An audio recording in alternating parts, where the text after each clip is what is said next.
Think of a radio that's slightly off its station. The music is there, but the static drowns it out. That's what happens when your mind is visualizing one future, but your body is transmitting another. The signal is scrambled, and the field responds not to the music you intend, but to the static you embody. You close your eyes, you picture the dream house, the perfect partner, the thriving career. You hold the image until your forehead tightens. You repeat affirmations until your throat feels sore. But then you open your eyes and reality hasn't changed. Why? Because visualization by itself is like staring at the map without ever taking a step into the terrain. The brain is clever. It can simulate experiences so vividly that the nervous system begins to believe they're real. But if the body is still broadcasting stress, fear, and lack, the signal you send into the quantum field contradicts the picture in your mind. Imagine a person visualizing wealth while constantly refreshing their bank app, heart pounding with worry. That tension isn't neutral. It's a transmission. Or think of the student who visualizes top grades but studies with panic, gripping the pen so tightly their knuckles turn white. The mind is projecting success, but the body is announcing fear. Which signal do you think the field responds to? Here's the paradox. Visualization works when the image is felt as true in the body, not when it's forced by the mind. Because the quantum field doesn't respond to pictures on the screen of thought. It responds to coherence between thought and feeling, brain and heart, intention and embodiment. The science of this is precise. When you imagine a scenario vividly, your brain activates many of the same neural pathways as if it were actually happening. That's why athletes rehearse moves in their heads. Neurons fire, muscles prepare, circuits strengthen. But here's the missing piece most manifestation teachings skip. If your nervous system is dysregulated, if your baseline state is survival mode, then the body resists integration. The visualization becomes another layer of mental noise. It's like rehearsing music with a broken instrument. No matter how perfect the notes in your head, the sound that emerges will be distorted. And this is where many people get stuck. They confuse imagination with transformation. They think if they see it enough, it will come. But frequency doesn't obey imagination alone. Frequency obeys embodiment. Take the example of someone visualizing calm while sitting in traffic. Their jaw is clenched, hands gripping the wheel, replaying arguments with their boss. In their mind, they're on a beach with waves lapping the shore, but the body is stiff, adrenaline pumping. Which reality are they actually broadcasting? Not the beach, but the tension. Or consider someone scrolling social media, visualizing abundance while comparing themselves to others. The image says wealth, but the vibration says lack. The dissonance creates static, and static does not collapse timelines. What collapses timelines is coherence. When thought and emotion fuse, when body and mind align, the quantum responds immediately, not by effort, by coherence. This is why the most powerful shift isn't see the vision harder, it's become the vision now. When your nervous system relaxes into trust, your heart opens into possibility. Your body begins to broadcast the same frequency as the future you imagine. Then the field recognizes it as already true. Visualization becomes effortless because it is no longer about forcing an image but inhabiting a state. And here's the beautiful irony. The moment you stop chasing the vision and start embodying the vibration, the vision finds you. Because coherence is not about reaching, it's about matching. If this is clicking for you, drop one word in the comments. The frequency you choose to embody this week. Maybe it's ease, maybe it's trust, maybe it's abundance. By naming it, you signal it. By feeling it, you broadcast it. So let's go deeper. Why does the body matter more than the mind? Because the body is the antenna. Every thought you think creates an electrical signal in the brain. Every emotion you feel creates a magnetic field around the heart. Together, they generate the electromagnetic signature you broadcast into the quantum. That signature is what interacts with reality. You could think of it like this. Your thoughts are the code, but your emotions are the current that powers the code. Without the current, the program doesn't run. Without emotional embodiment, visualization remains a static picture with no transmission. And here's the deeper truth. Your nervous system is the gatekeeper of embodiment. If you are locked in hypervigilance, always scanning for danger, then your body resists new signals. It defaults to survival, and survival is not a match for expansion. To shift, you don't need more focus, more willpower, more mental repetition. You need safety in the body. You need coherence between the brain and the heart. When that coherence is achieved, even a small visualization becomes a powerful command to the field. Not because the image is strong, but because the signal is clear, and clarity collapses reality. This is the secret behind why some people manifest effortlessly, while others struggle for years. It's not about who imagines harder. It's about who embodies deeper. The future isn't attracted to your thoughts. It's collapsed by your coherence. The shift is simple. Stop imagining, start being. Because the field doesn't respond to daydreams, it responds to embodiment. And once you understand this, the way you visualize will never be the same again. When you really look at it, visualization without embodiment is like rehearsing a role on stage but never stepping into character.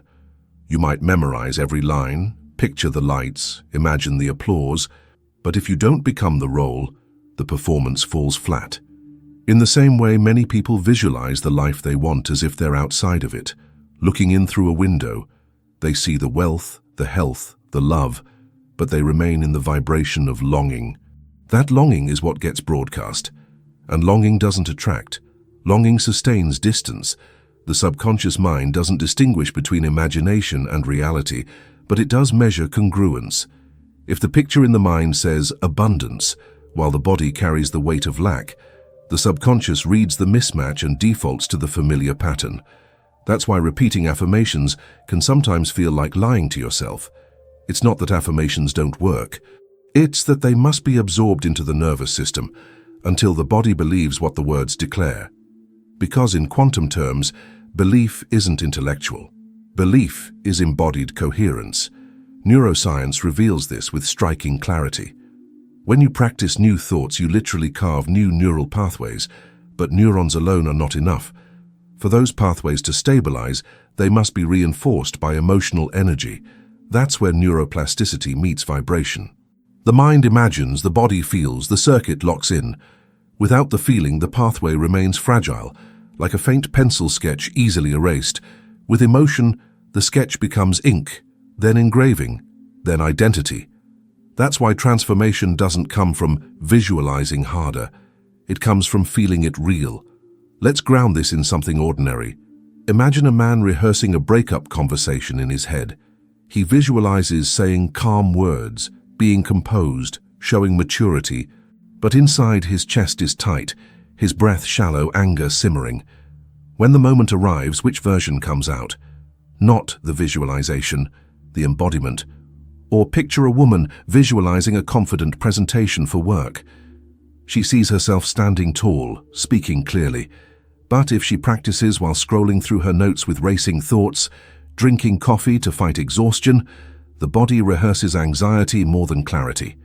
When she speaks, the vibration leaks through. Because the body always tells the truth. This is why nervous system regulation is the missing foundation of manifestation. If your baseline is chaos, your signal will be chaotic no matter how beautiful the vision in your head. But when your body feels safe, the door to coherence opens. Then visualization becomes a bridge, not a performance. You are no longer pretending. You are rehearsing reality into being, not by chasing, by becoming. That's the shift. The heart is central in this process. Research from the HeartMath Institute shows that when the heart is in coherence, it synchronizes with the brain.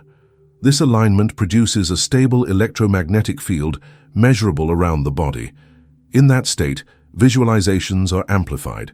They're not just images, they're embodied signals with reach. The body, brain, and heart fuse into one broadcast. That's when the quantum responds. Think about how children play. A child pretending to be an astronaut doesn't just picture space. They become the astronaut. Their whole nervous system shifts into the game. They're breathing differently, moving differently, transmitting belief. That's why their play feels so real. Somewhere along the way, adults lose that capacity. We visualize but don't embody. We think but don't feel. We imagine but don't become. So the work is not to visualize more, but to relearn how to step into the role, to bring the body into the vision, to breathe as the future self breathes, to walk as they walk, to feel as they feel. That is what tells the subconscious, this is who I am now. And the moment the subconscious accepts it, the field mirrors it. If this resonates with you, pause for a second. Place a hand on your chest. Take a slow breath. Ask yourself, what frequency is my body broadcasting right now? Not my mind, my body. Because that's the truth the quantum listens to. And here's the revelation. You don't manifest what you visualize. You manifest what you embody. Which means the gap isn't in your imagination, it's in your integration. Once that lands, the entire practice of visualization transforms from effort into embodiment. Notice how this changes the entire approach to daily life. Most people treat visualization like a quick escape hatch, something they do for 10 minutes in the morning before diving back into stress, comparison, or self-doubt. It's like someone rehearsing a beautiful piano concerto for a few minutes, then spending the rest of the day slamming random keys. The nervous system doesn't remember the short moment of harmony. It remembers the hours of chaos. And that is what becomes the dominant signal, which means the true art isn't about what you visualize in isolated practice, it's about what frequency you hold in ordinary moments. Take the scenario of waiting in line at the grocery store. Someone visualizes prosperity every night, but in the store they tense up at the total on the screen, calculating how much they can afford. That embodied contraction is a louder broadcast than the quiet vision before bed. Or picture a young man visualizing confidence before a date. He sees himself relaxed, funny, charismatic, but in the hours leading up, he checks his reflection 20 times, scrolls through messages nervously, overanalyzing every word. His visualization says, I am enough, but his body says, I am insecure. Which signal reaches the field? The body's. Every time. This is why coherence is not a performance. It is a practice, a lived rhythm. When you choose to breathe through the traffic jam instead of gripping the wheel, you're training your nervous system to broadcast ease. When you slow down instead of rushing through tasks, you're embodying sufficiency. Each micro-choice becomes part of your frequency signature. And here's the paradox. These micro-moments carry more weight than the big visualization sessions because they are consistent. Reality doesn't respond to the 5 minutes you imagine. It responds to the hours you embody. The physics supports this. Think of coherence like a laser beam. Light is just photons, but when they're scattered in random directions, the energy is weak. When they align in phase, they become a laser, sharp enough to cut steel. Your thoughts and emotions are the same. Scattered signals don't collapse reality. Aligned signals do. Visualization is only effective when it trains you into alignment, when thought and feeling converge into one coherent field. That's when the broadcast sharpens into something reality cannot ignore. So how do you bring this into daily practice? Start by noticing where the body contradicts the mind.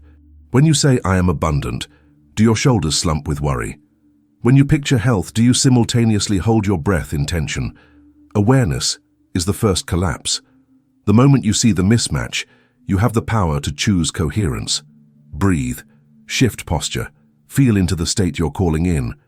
Anchor the vision into the body. That's the moment it stops being fantasy and starts being reality. Let's go deeper with another everyday scenario. Someone waiting for an email with life-changing news, a job offer, an acceptance letter. They visualize success, imagining the email arriving, picturing themselves celebrating. But in between, they check their inbox every 5 minutes, heart pounding, stomach tight. That embodied anxiety overrides the visualization. The field doesn't read, I trust my future. It reads, I'm desperate for control. And desperation sustains waiting. The shift isn't to stop visualizing, but to stop waiting. To embody the feeling of already being chosen, already being safe. When the nervous system rests there, the inbox no longer owns your signal. You own it. Not by force, by frequency. That's the principle. And here's the gift. Once you practice coherence in small, ordinary moments, visualization begins to work effortlessly.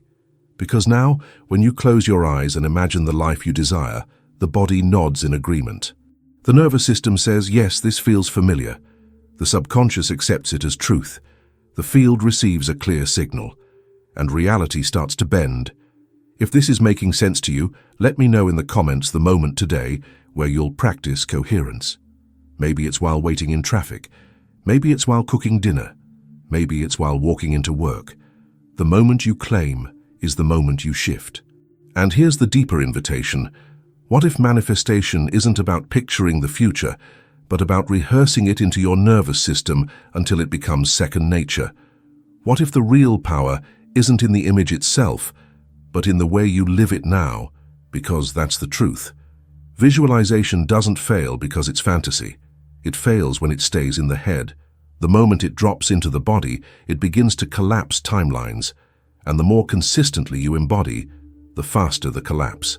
Let's step into the real heart of the matter, identity. Because at the deepest level, visualization isn't about creating images, it's about creating selves. Every time you visualize, you're not just imagining an outcome, you're rehearsing a version of you. But here's the trap.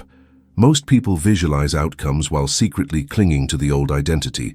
They imagine wealth while still being the person who identifies with struggle. They imagine love while still being the person who identifies with abandonment. They imagine health while still being the person who identifies with stress. The subconscious always defaults to who you believe you are, not what you want. Think about the student who constantly tells themselves, I'm bad at math. They could visualize success on the exam every night, but the identity, bad at math, is what their nervous system has rehearsed for years. The body carries the stress, the avoidance, the shame.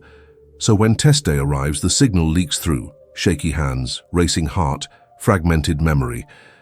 The visualization may have added color, but the identity held the brush. Or consider someone who wants to be an entrepreneur. They visualize freedom, creativity, success, but if their embodied identity is, I'm not safe without a paycheck, their nervous system will sabotage every bold move. Not because they lack vision, but because the body obeys identity, not imagination. Neuroscience explains this clearly. Identity lives in neural networks. When you repeat the same self-concept, I'm shy, I'm unlucky, I'm broken, you strengthen those networks until they become default programs. Visualization only rewires the brain if it includes a shift of self-perception. And self-perception doesn't shift with thoughts alone. It shifts with embodied rehearsal. When you act differently, breathe differently, walk differently, your body begins to trust a new self. That trust is the bridge to transformation. Let me ground this with something simple. Picture a person who decides to embody confidence. Instead of just visualizing speaking up at meetings, they actually start raising their hand in small moments. Their voice shakes, but they breathe into it. Each time they do, the body learns, oh, this is safe now. The visualization then deepens because it no longer feels like fantasy. It feels like memory. This is how new identities get installed, not through imagination alone, but through embodied practice. Now imagine the opposite. Someone spends hours visualizing fitness, picturing themselves toned, strong, energetic. But in daily life, they carry themselves with sluggish posture, eating with guilt, criticizing their body in the mirror. That embodied identity of unfit is louder than any visualization. The subconscious obeys the lived signal. This is why embodiment is the real manifestation technique, because your body is the stage where identity plays out. Here's the paradox. Visualization is not the goal. Identity shift is. Visualization is just a rehearsal room where you practice being someone new until your body believes it. Once the body accepts, reality follows, because the field doesn't respond to effort. It mirrors identity. So the question becomes, who are you rehearsing every day without realizing it? Every sigh of defeat, every slump of the shoulders, every anxious checking of your phone, that's a rehearsal too. And the subconscious records it with precision, which means manifestation is not just about creating visions. It's about interrupting rehearsals of the old self and consciously rehearsing the new. Let's take one more everyday scene. Someone walking into a party. They visualize being outgoing beforehand, imagining conversations flowing. But as they arrive, they shrink their body, avoid eye contact, scroll their phone. The visualization evaporates because the old identity takes the stage. Now imagine if instead they walked in, slowed their breath, lifted their chest, softened their gaze, embodied presence. That state alone broadcasts confidence, even before words are spoken. Identity shifts not through imagining, but through being, not by wishing, by rehearsing. That's the formula. And the most liberating part, you don't need to fix the old self. You only need to start embodying the new one in small, repeated ways. Each moment becomes an audition for the reality you want to live. And when the body buys in, the field does too. If you're feeling this, comment with one identity you're ready to rehearse differently this week. Not the outcome, the self. Because the self is what bends reality. Here's the deeper layer most people never touch: regulation. Because coherence isn't just about choosing a new thought or trying on a new identity. It's about whether your nervous system has the capacity to hold that identity. If your body is still wired for survival, every attempt to embody abundance, love, or freedom will collapse under the weight of stress chemistry. That's why people say, "I tried to visualize, but it felt fake," or "I affirmed it, but nothing changed." It's not that visualization doesn't work, it's that their body wasn't available for coherence. Let me explain. When you live in chronic stress, your system releases cortisol and adrenaline as if the world is unsafe. Your body is scanning for threat, not opportunity. And in that state, the quantum field doesn't receive a clear broadcast of abundance or love. It receives a survival signal. Stay alive, stay small, stay the same. This is why you can't outthink dysregulation. You can't visualize your way out of fight or flight. The body has to be calmed, grounded, repatterned. Otherwise, the future you want feels like a threat instead of a possibility. Take the everyday example of someone in traffic. They're late, palms sweating, chest tight. In that moment, their nervous system is in survival mode. If they try to visualize calm, the image doesn't land because the chemistry contradicts it. But if they pause, lengthen the exhale, drop the shoulders, feel the seat under their body, now regulation begins. The signal shifts from chaos to coherence, from survival to presence. That small shift is far more powerful than 1,000 visualizations layered on top of stress. Or think of someone refreshing social media, heart racing as they compare themselves to others. They try to visualize abundance, but the nervous system is locked in lack. The body won't believe the vision. But if they slow down, notice their breath, place a hand on their chest and soften into gratitude for one thing in the present moment, they regulate. The visualization now lands because the soil has been prepared. Without regulation, the seed of vision cannot grow. Neurobiology confirms this. When the vagus nerve is engaged through slow breathing, the parasympathetic system activates. The body enters rest and digest. Heart rate variability improves. In this state, the brain and heart synchronize and coherence becomes measurable. This is the doorway where visualization transforms from empty picture to living broadcast. Because the nervous system is no longer resisting, it is receiving. Here's the paradox you must understand. Manifestation is not about doing more. It's about allowing more. And allowing is impossible in survival mode. That's why the most practical manifestation technique is nervous system regulation. Not more affirmations, not harder focus, but simple embodied safety. Once the body feels safe, the vision feels real. And once the vision feels real, the field mirrors it, not by control, by coherence. If this resonates, drop the word safety in the comments, because safety is the soil where every vision takes root. And when your nervous system rests in safety, your broadcast becomes unstoppable. Now let's peel back another layer. Coherence isn't just safety, it's rhythm. Every living system, from your heartbeat to your brain waves to the galaxies themselves, operates in patterns. When the rhythm is chaotic, the signal is weak.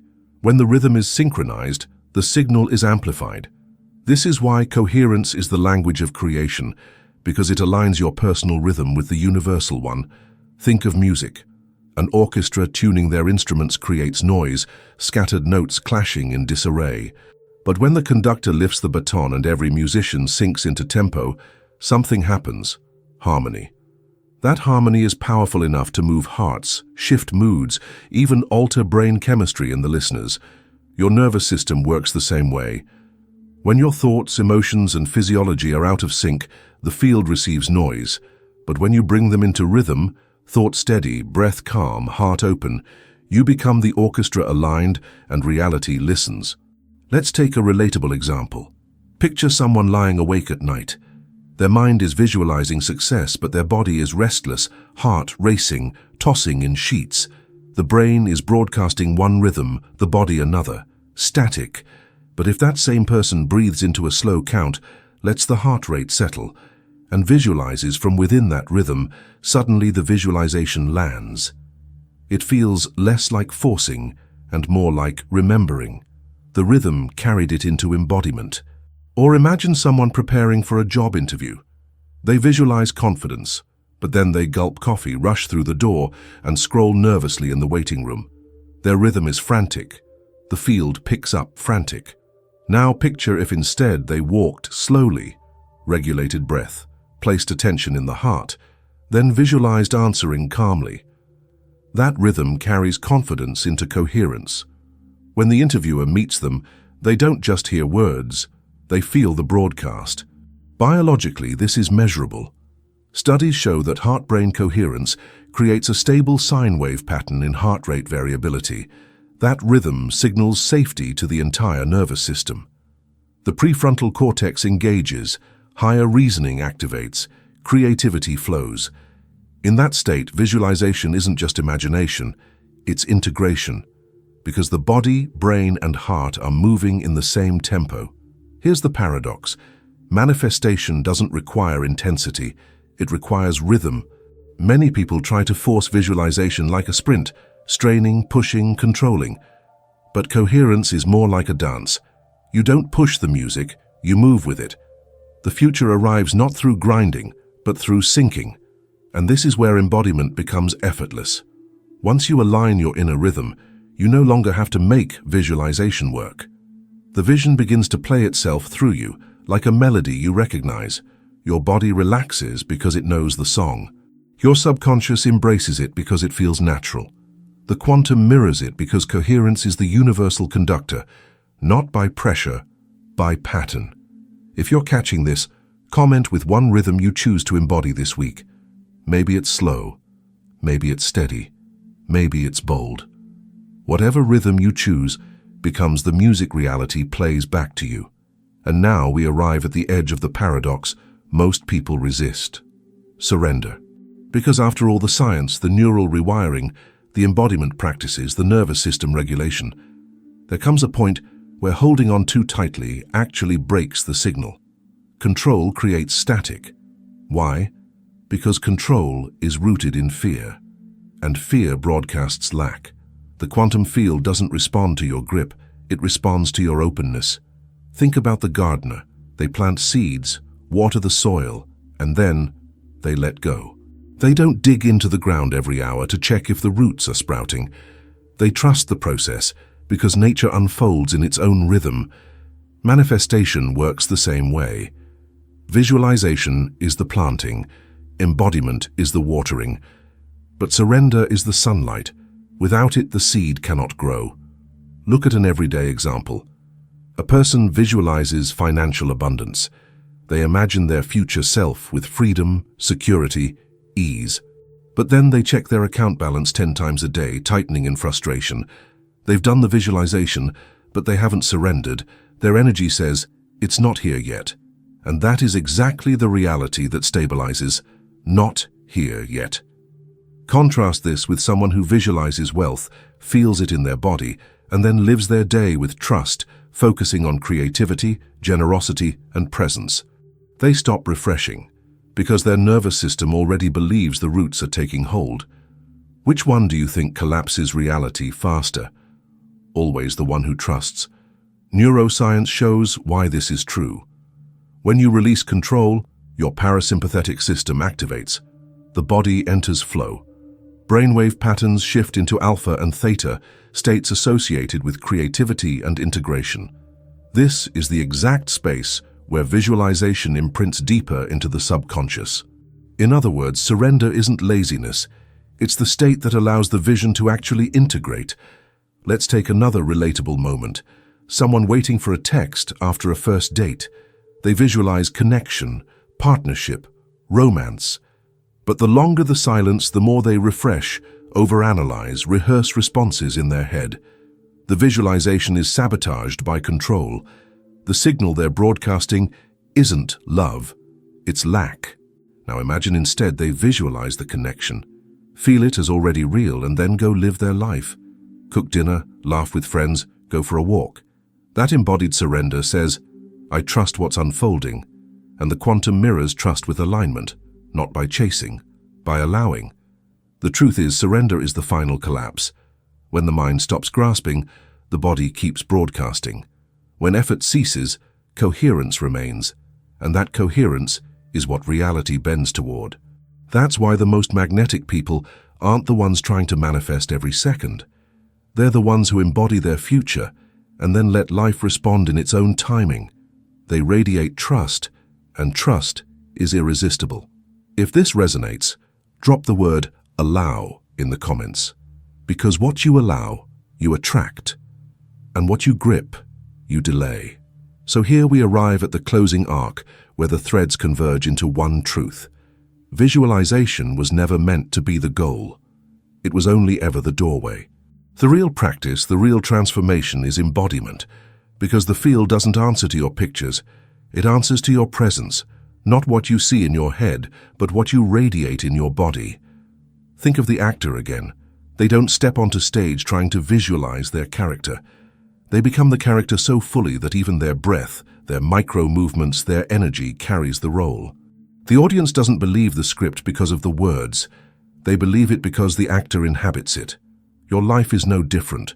Reality doesn't rearrange itself because of your mental movie. It shifts because you've rehearsed yourself into a new identity until coherence broadcasts louder than doubt. This is why manifestation isn't about more focus, more affirmations, or stronger effort. It's about shifting the nervous system into safety, sinking the body and the brain into rhythm, embodying the self that already holds what you want, and then surrendering. That fourfold path is the science of transformation. And every step is measurable. Brainwave shifts, heart coherence patterns, hormonal cascades, electromagnetic fields. Physics and biology are not separate from this process. They are the process. Let's bring it down to something as ordinary as waiting at a red light. Most people tap the wheel impatiently, replay conversations, or worry about being late. That's a rehearsal of lack. But imagine you use that same red light as practice. You drop into your breath, lift your posture, feel the state of your future self. Suddenly, traffic becomes your training ground for coherence. Each red light becomes a rehearsal for alignment, and the more you practice in these small spaces, the more naturally embodiment becomes your default state. Or picture yourself scrolling through social media. Normally, comparison creeps in.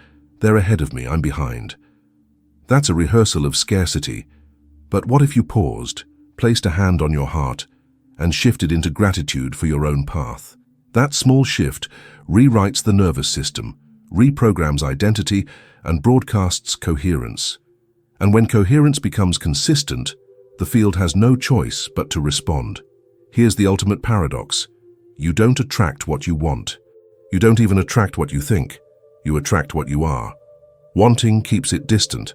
Thinking keeps it abstract. Being makes it inevitable. Visualization is useful only when it becomes a bridge into being. Once it anchors in the body, once the nervous system trusts it as truth, the future collapses into now. Not by imagining, by embodying. So if you take one thing from this transmission, let it be this. Stop trying to see it harder. Start learning to feel it deeper. Begin rehearsing not the outcome, but the self who already lives there. Regulate your system, align your rhythm, surrender your grip, and watch how reality bends, not through force, but through coherence. If you're ready to keep exploring how science and spirit meet, hit subscribe and join this community of coherence. Because together, we're not just imagining the future, we're becoming it.